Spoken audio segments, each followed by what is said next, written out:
10 years is a long time to keep a machine humming, a floor safe, and a workforce steady. I had done all of that at Cedar Bend Manufacturing quietly, without applause. I wasn't asking for fireworks, only a fair raise. My request listed the safety upgrades I had implemented, the crises I had helped the company survive, the clients I had soothed back into loyalty, numbers and names, proof carved into ledgers and contracts. I placed the document on Darren Hale's desk, the new CEO who had been in charge for just 3 months. He scanned it, his mouth curling in a smirk that already told me the outcome. What achievements deserve a raise? He sneered loudly enough for the directors in the room to hear. Then he flicked my request into the trash can like it was a gum wrapper. A few chuckled, unsure if they should laugh or look away. I stood there, the humiliation sharp but strangely clarifying. I kept my face calm, my voice still. "Thank you for your time," I said evenly. I turned spine straight and walked out as though nothing had touched me. Inside, though, something had shifted. Years of loyalty erased in a second. Yet it did not feel like an ending. It felt like the beginning of something else. Back in my office, I closed the door and let the silence sit heavy. My colleagues peeked in, expecting an outburst. Instead, I smiled, small and contained, because anger wouldn't serve me. Precision would. I had spent a career learning how every bolt and conveyor fit together, how one hidden misalignment could shut down an entire system. People were no different. Companies were no different. Darren thought he had dismissed me. He had only awakened me. I picked up a notebook I had kept tucked away, filled with observations, irregularities, notes no one else cared to keep. I ran my fingers over the pages and felt steadier than I had in months. The humiliation had burned, yes, but what remained was clarity. I knew exactly where I would begin.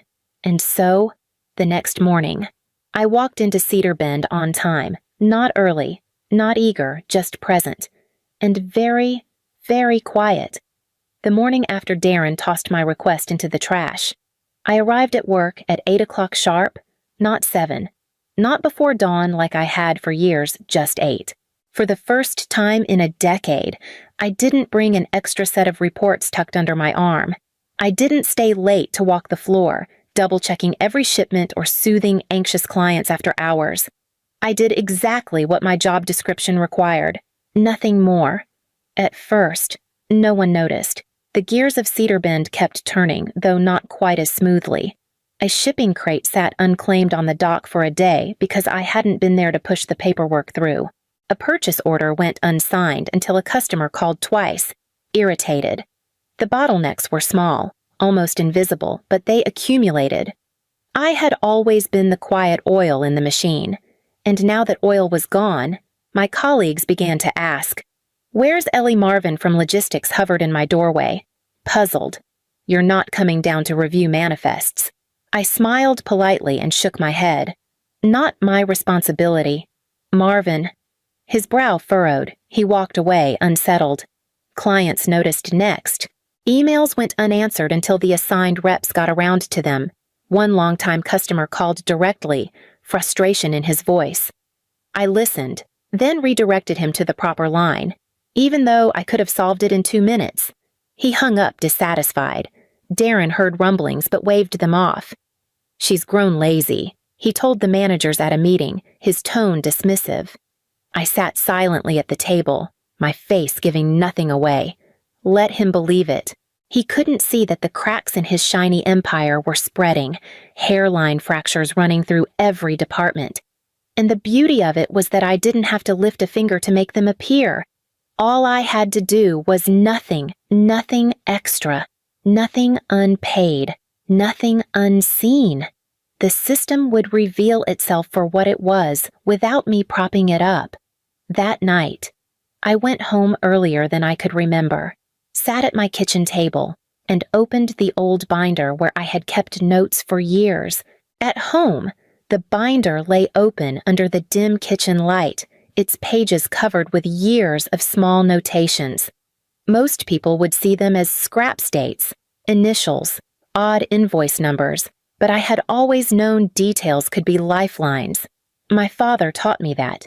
He worked the docks until his hands cracked and his lungs gave out. And he always said, "Ellie, the difference between safety and disaster is one unchecked box." I learned to notice what others ignored. This town raised me the same way it raised steel and timber hard, steady and honest. People knew my face in the grocery store, at church, on the plant floor. I wasn't extraordinary. I was consistent. That had been my power. When my husband died 12 years ago, leaving me to raise Caleb alone, it was this job and this community that steadied me.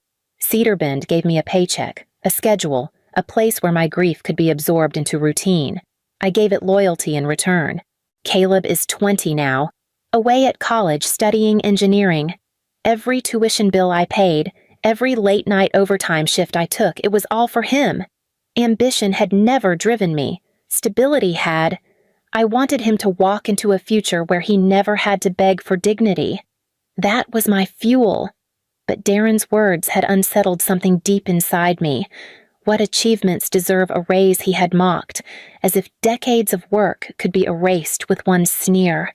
In that instant, I saw the truth my silence, my quiet sacrifices, had allowed men like him to mistake loyalty for weakness.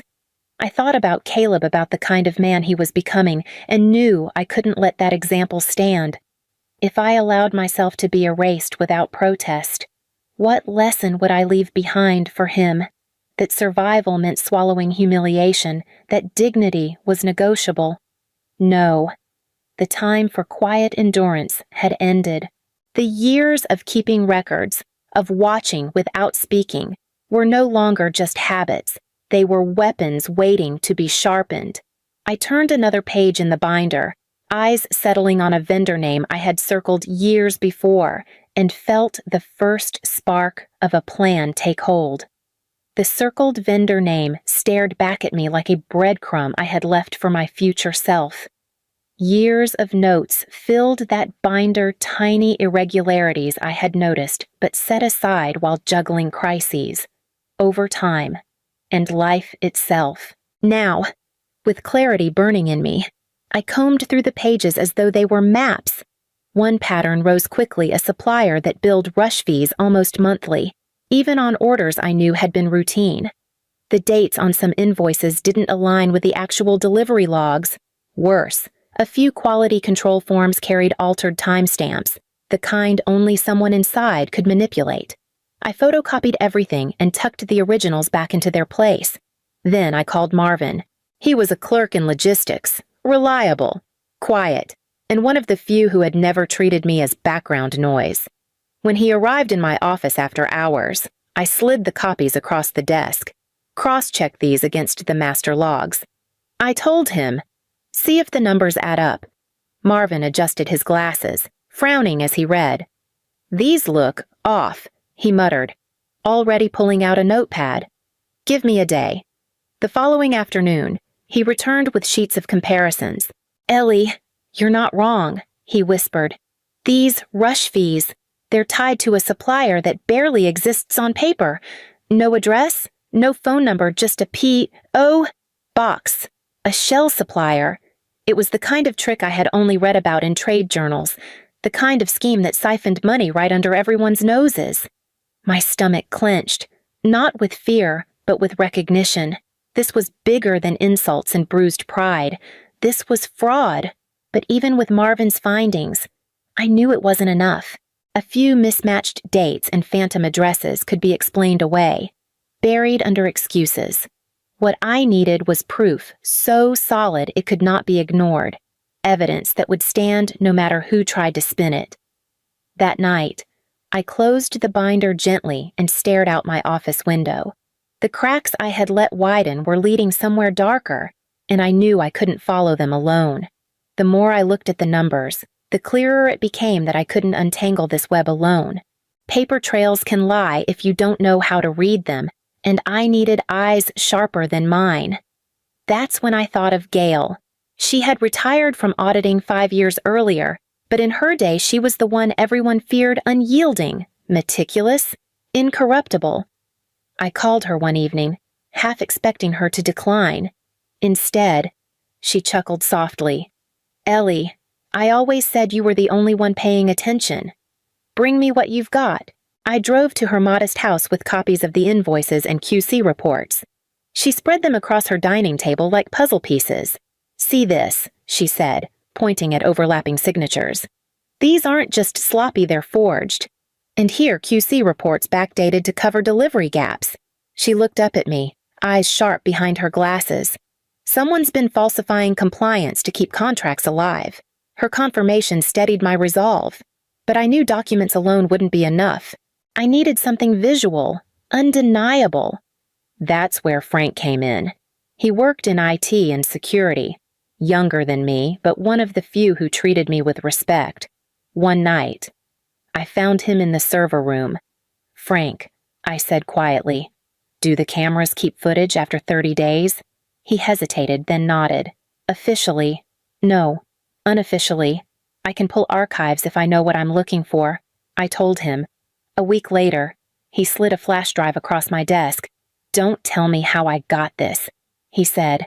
On the screen, Darren appeared in grainy black and white, meeting after hours with a so-called consultant. I recognized the name immediately, the same tied to the shell supplier Marvin had uncovered.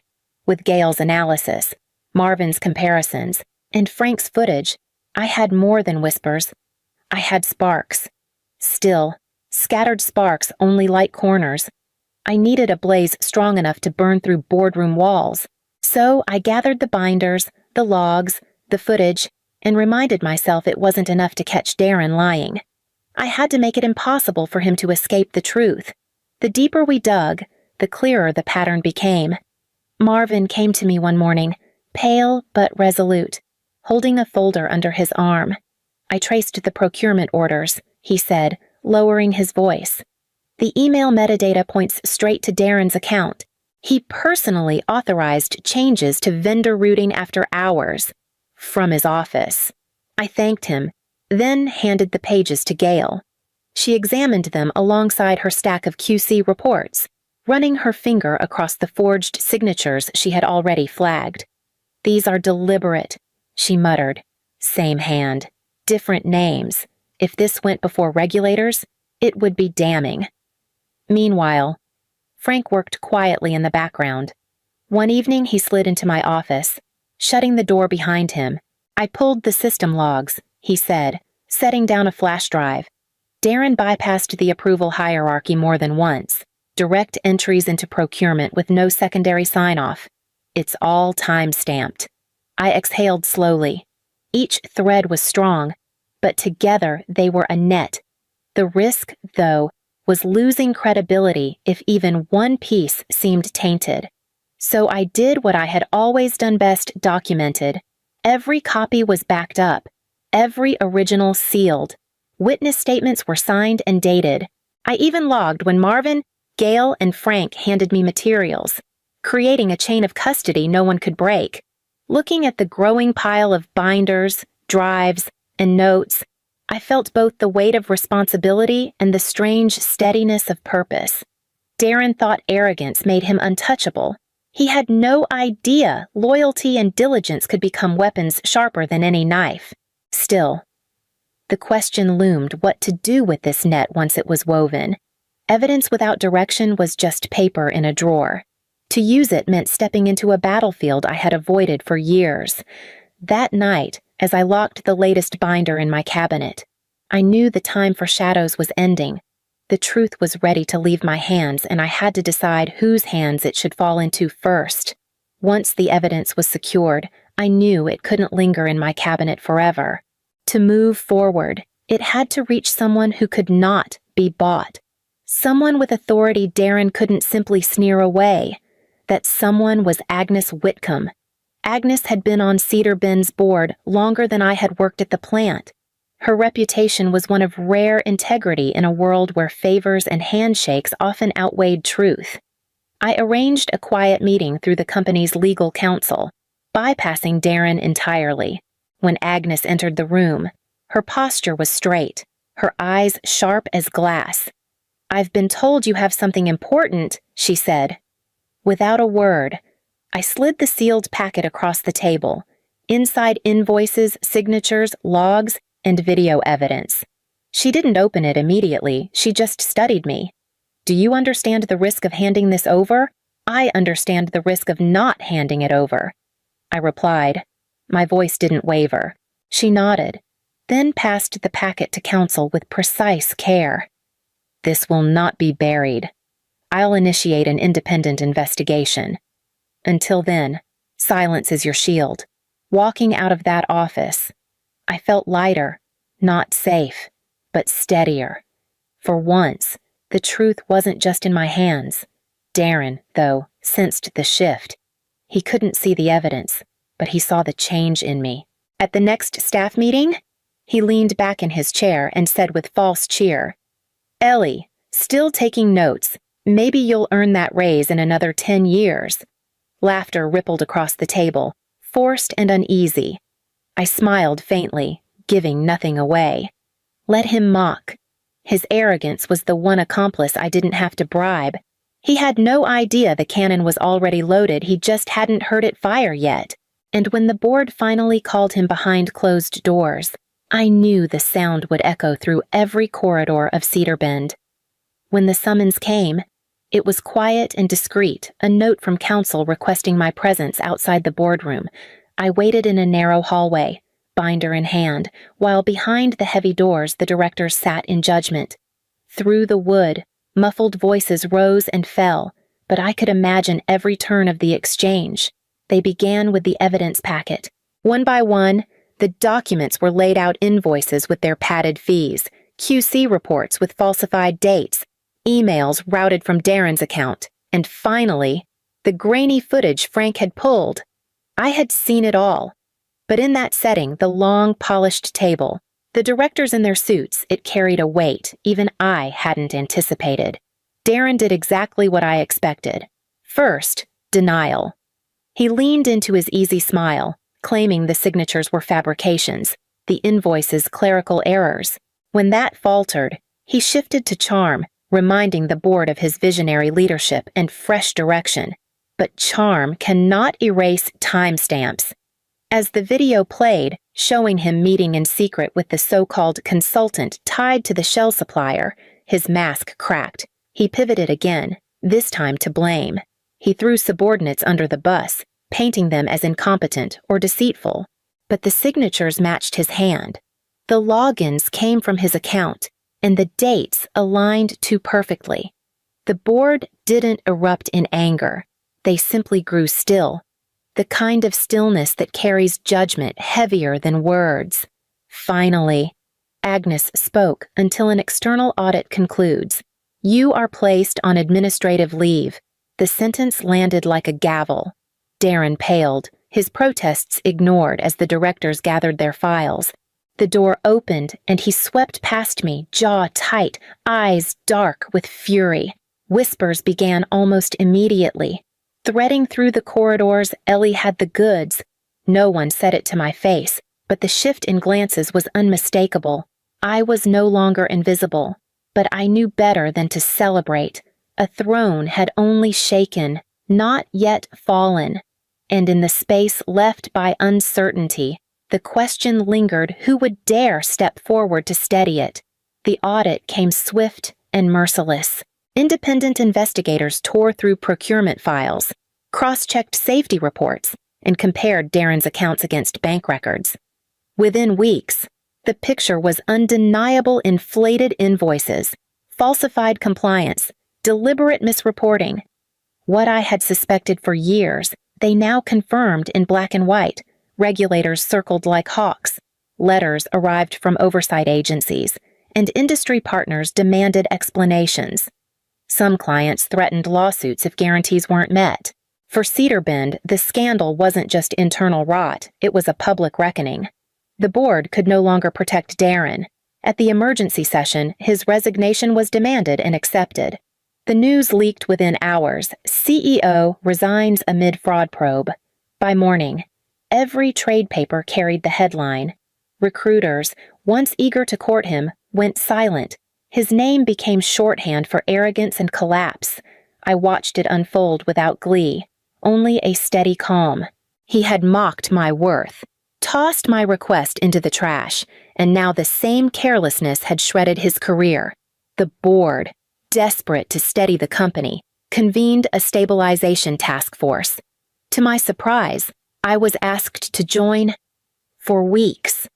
I sat at long tables with lawyers, directors, and consultants, offering the kind of practical solutions I had been giving quietly for years. Only now, people listened. Eventually, they offered me the role of director of operations. I didn't accept immediately. Instead, I laid out my terms, transparent oversight, stronger employee protections, and a plan to rebuild client trust piece by piece. I told them Cedar Bend could not be patched with quick fixes. It had to be rebuilt on dignity. They agreed. For the first time, I felt not just useful, but heard. As I signed the papers for the new position, I thought of the binder that had started it all, and of the quiet strength it had taken not to erupt when I was humiliated. What began as one insult had become the turning point of my life. And yet, I knew the true test wasn't ending Darren's reign. It was what I would build in the space he left behind. Stepping into the role of director of operations, I carried no banner of revenge. This wasn't about Darren anymore. It was about restoring the company I had given half my life to. My first acts weren't grand announcements, but quiet, necessary repairs.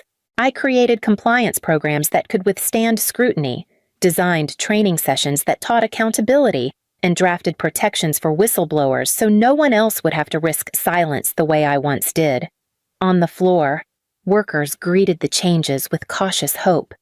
When safety protocols were enforced with fairness rather than intimidation, cheers rippled quietly through the plant. Clients began to return calls with less suspicion, their trust rebuilding piece by piece. I didn't need applause. I only needed to see Cedar Bend steady again, carried not by arrogance, but by integrity. At home. Caleb returned for a weekend visit. We sat at the kitchen table where I had first opened that old binder months before. He looked at me with a mix of pride and curiosity. "Mom," he asked softly, "did you win?" I smiled at him, the same way I had smiled through humiliation, but now with a deeper peace. "No, son," I answered. I proved that truth still matters. Darren's name faded quickly from the headlines, his career collapsing into silence. Recruiters shunned him, and in an industry that thrives on memory, he became a cautionary tale. Meanwhile, I remained not triumphant, but steady, exactly as I had always been. One afternoon, I paused by the corner of my office, where the wastebasket sat. I thought of that day when my request was tossed aside like nothing. Then I turned to the window, sunlight spilling across the desk now marked with my title plate. He had sneered at my worth and thrown me away. But the evidence I carried spoke louder than his arrogance ever could, and in the end, it wasn't revenge. I found it was proof that dignity, once defended, becomes unshakable.